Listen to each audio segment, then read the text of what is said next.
po. Pambira to stinking body. Sinisira na namin sa kabsato. Wala. Grabe yung bubungon ha. Kate. Ate na kate kayo na yan ha. Boston Ying. Lakas ng hangin kasi. Yung madaling araw nga eh. Umaga. Ano namin, di ba, ano lang yan, silver. Oo. Grabe, sabi ko parang mas nagkukwality na dito. Ang lakas nga, ang hangin. Sa kwarto nga namin, di namin marinig ang ulan sa labas. Pero kanina, talagang dinig talaga, ang lakas. Lalipad ang mga ano nga. Ang bubong. Madilis na. Ay boss, kung makaano ka kay hindi dyan yung ano, papel ni Jonathan. Kailangan ipabasa sa doktor yun para mabilhan makuha ng reseta. Hindi na ibigay na natin sa ano, barangay? Hindi, nakakibigyan pa. Ay, nakatigil pa? Hindi basa. Sabi niya nagbigay na paano nasa ibang tingin sa akin? Nandito, sabi niya. Kinabigyan na lang. Saan punta natin ngayon? Ayun oh. Punta kami ngayon kina Ate Jill, mga kapanos. Kunin namin yung yung result ng sputum ng laboratory at x-ray ni Kuya Jonathan kasi nagawa natin ng kawawa na si Jo. Baka sakali makahanap tayo ng gamot na sa TB dots, subukan natin kung sakali mabigyan tayo ng gamot doon kahit wala siya. May record naman yan, ipapakita. Oo. Positive naman. Positive naman talaga, may yung TB. Tsaka at least alam natin kung paano yung proseso. Na kay Ate Jen pa po yung papel. Kala ko nga din, nasa barangay na. Baka nakaligtaan din niya siguro kasi busy. Busy kasi mga kapatid, dami na nasa kaso. Inuna natin si Nanay Marita. Pagkatapos kasi nito si Jonathan na talagang focus natin. So nga lang, napatagal yung kay Nanay Marita, daming problema. Pero buti nga, okay pa nun, naayos pa. Balsa mo pa. Ate Jen, no? Para kita sa Ate Jen sa labas.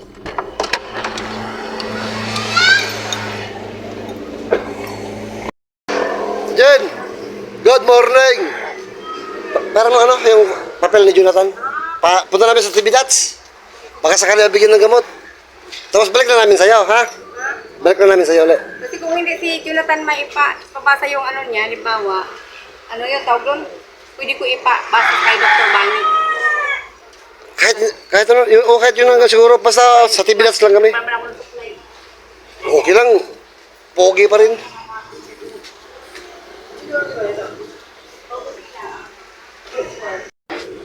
Ito na po yung dating bahay nila Jonathan, mga kamamso. May ibang nakatira na, may nangupahan na.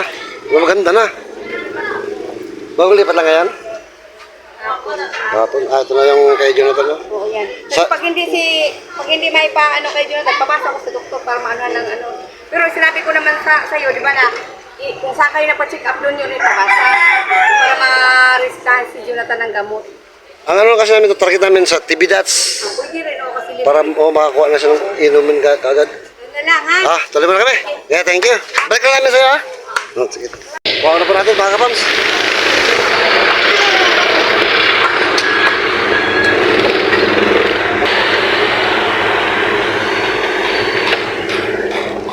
Ito na. Allah.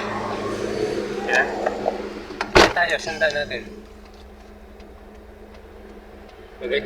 Balik na siguro tayo. Dito sa may gasoline station, pwede mo dito, maliit man lang sa sakyan. So, professional driver. Gasoline station, dami.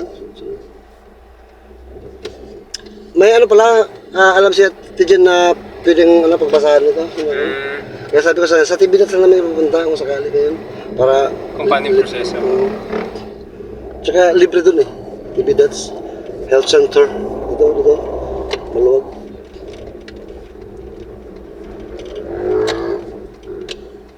Ikot.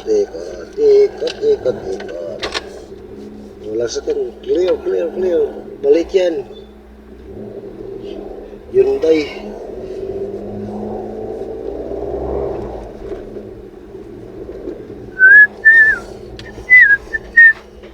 Babalik na po kami sa Glorieta sa Health Center. Sabi niya si Jenny, meron na siyang pagbabasahan. May kilala siya na pwedeng magbasa. Pero sabi nga niya, much better kung doon sa kung saan nagpa-check up doon papabasa. Hindi kasi ang kailangan na lang naman niya gamot, di ba? O, gamot na lang. Nagbigay pa yung referral doon. May referral para sa Tibidats. Sa Tibidats. Yun lang, sarado ang health center. Kasi linggo nga po. Hindi na tayo bumaba, umuulan. Ano ito? Okay natin, boss. Ano talaga, tinatagang bukas. Wala man sa atin ang susi niyan. Lalay natin sa...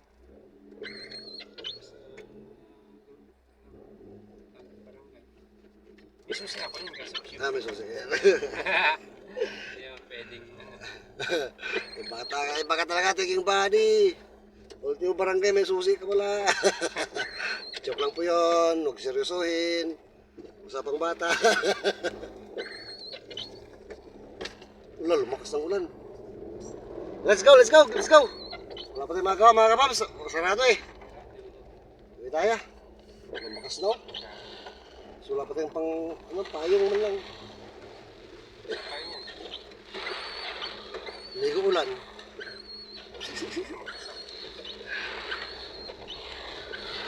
Lumakas ang ulan. Patay tayo nila. Lakas ang ulan. Ring. Lakas mo ulan. Wala lang hitigil to. Ito yung kasagsagan niya. Ito ang pinakamalakas kagabi na. Paggabi, hindi nga ako nakatulog kagabi. Kumain ng pataas. Ay, kinakalampag yung bubong niya.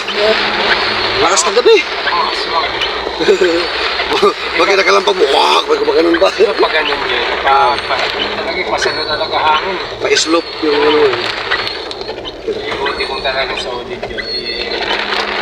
Lang yun eh. Makatrakan lang. Tapos text crew, ginamit na nga. Oo, mahal yun lang. Tapos ano pa naman yan? Ano yung year, anong bubong mo? Yera na. Yero? Oo. Yung ano lang yun, Hindi siya long span? Hindi. Tag-130 siya. Opo. Yero lang. Kasi ginawa yun, di ba? Tag-araw kasi hindi gano'n. Kaya hindi siya ano. Parang ano lang eh. Tsaka hindi ko pa talaga focus sa pataas sa yung dati. Loko lang yung kapatid ko eh.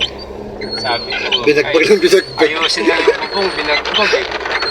Binagbag lahat eh. Hindi na pataas. Saan ito ang lamay pala? Diyan sa phase 1? Phase 4? Whisper lang. Sa may barugo ata. Sa may unang doon ng police station? Saan mo police station? Sa may Cantones mo? Sa may... Oo, di ba yung pababa? Oo. Yung station yun, yung around the bell. Dyan lang pala. Yung pababa, di ba pababa may tulay. Diretso ka. Diretso pa daw. Sabi. Dito, pa phase 9? Oo, tapos, di ba yung nung sarado yung tulay? Doon, di ba? Tapos Phase papunta. 9 mo ano? Doon. Crossing ulit yung sunod na ano doon, di ba? Sa may bakery doon, mga ano. Hindi ka daw ano doon. Hindi naabot. Sa mga gusto mo makipaglamay po ano, sa bukas ng gabi. Sa may phase 4 ng bagong silang sa Barugo. Sa pagkagaling ka ng SM Fairview, pwede na mo ng dating mental, may police station. Diretso ka lang po. Bago dumating ng kanto rin sa may paliko ng Pasilang, andun yung ano, lamayan. Sa Nietos. Barbers. Kailangan pala i-upload ko ito ngayon. May upload mo yun, may libing na si nanay, yari. Yung mga pupunta, wala man na. Libing na. Late ka lagi mag-upload. Wala nga akong upload nung nakarang araw, tsaka kahapon, wala na. Inayos ko muna po mga personal kasi ng mga personal problems, mga complicated things. Kaya mo ko ang motor mo. Sayang yun, magkano rin yun ah. Hindi pa kita tapos bayaran yan eh. Kaya ang sistema, magbabayad ka na wala kang motor. Dito ko nilagay dito. Adyan. Kaya andun ang checkpoint na sa kanto. Mga nahuli na, nilagay dyan, tinabi. Kasi hindi pa buhat yung sayo. Hindi na mabuhat, nakasusi, nakalak eh. Nilagay sa mobil. Sabi ni Alex kasi, pinuntan pa niya, nandyan pa eh. Katabi, tinabi yung mga nahuli nila. Siyempre, pag pack up nun, karga na. Sabi nung nagli-lead, team leader, kanya-kanyang karga yung mga ano. Isa-isa pa nila, ito may papel pa to, ito may ticket pa to. Mas maganda nga sana, tikitan ka na lang. Kaya nga, mas maganda tikitan eh. May pruweba. Alam ko kung saan ko kukunin eh. Oo, may pruweba kang ano. Paano yun pag sinabi nila na wala kami na ikarga? Yun ang sabi ni Chief eh, paano kung sabihin nila na wala sila naikarga, uli ka, ibang tao nang kumuha. Oo, mahirap kasi. Tambay. Oo, di ba? Kasi wala man ticket. Saka imposible naman kukunin yung mga tambay yun dyan. Parada. Hindi, inuusig nila. Tapos hindi na kinuha. Pagkaalis nila, sa dumating eh. Ngayon ko, wala na eh. May CCTV ba doon? Ngayon ko lang. Check na sa CCTV kung saan hindi makuha. Or baka may ticket ka din, iba lang yung kumuha. Sino kukuha ang ticket ko? Baka inilagay nila sa motor. Ano yung kotse? Ilagay sa kotse ang ticket. Grabe, door to door talaga oh. Dito na po kami sa may covered court ng Phase 5Y. Itong covered court, andun yung kila Christian, ba't andun diretso? Kami. Ingat, ingat kayo. Thank you, thank you, thank you. Ay, nako.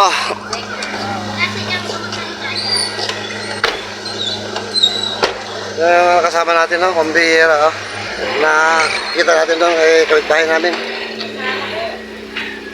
Nakita natin sa Glorita pakalat-kalat eh. Inabot ang ulan. Lakas ng ulan. Pabugso-bugso no, hindi man tuloy-tuloy. Kasi ang tuloy-tuloy para